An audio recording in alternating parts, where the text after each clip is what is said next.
Hey folks, welcome again to Dr. Day's Health Tip. This week we're talking about head injury. In the last couple of weeks you've seen what a human brain looks like.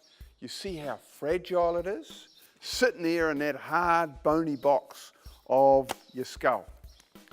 Now a lot of people injure their brains. They're not taking care and precautions to protect their head from head injury.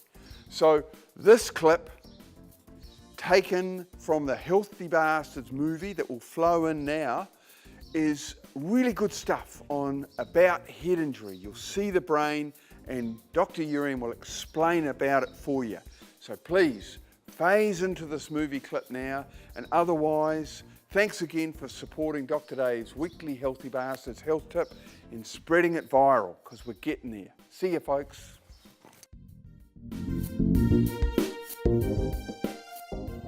What actually happens, say, if in boxers and that, when they get head injuries, what actually happens, or rugby, say a bad injury, what actually happens? Well, what happens then is that all those tiny little cables called axons are stretched, and some of them are overstretched, and those connections are broken. Or you get some swelling in that area, and the swelling impairs normal function. Or you can get tiny little hemorrhages in the center called petechial hemorrhages, and that's what they know as dementia pugilistica, which is dementia that occurs in people Can you spell it for me, please? I'll try and do that after the program, Dave. And in fact, one of the best examples, or worst examples of that, was Muhammad Ali, who actually developed a form of Parkinson's disease. Yeah, he's munted, isn't he? As a result of those little hemorrhages in an area around there called the basal ganglia. So right? all the wax to the head, even though he won, but he's still got enough wax. He paid a very serious price for that. But what gets me Yes. is that we've got this hard head. You can't get across to people, can you?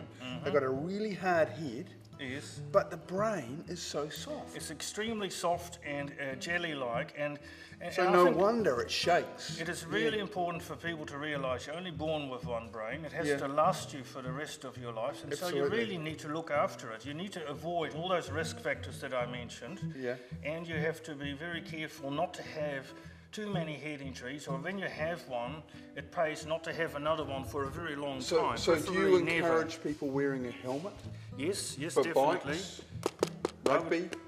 Well, head protection, where it is practical, is to be recommended. I mean, some people don't like head protection because it encumbers what they're doing, and they're trying to come up with all sorts of excuses why they shouldn't be wearing it. But So if I have a domestic dispute with my wife, should I wear a it pays helmet? to put a helmet on when she comes at you with the rolling pin. Absolutely. But it also Good advice. It also pays to use your frontal lobe, so you at can the avoid front. those situations altogether. So you're saying the arguments are my fault?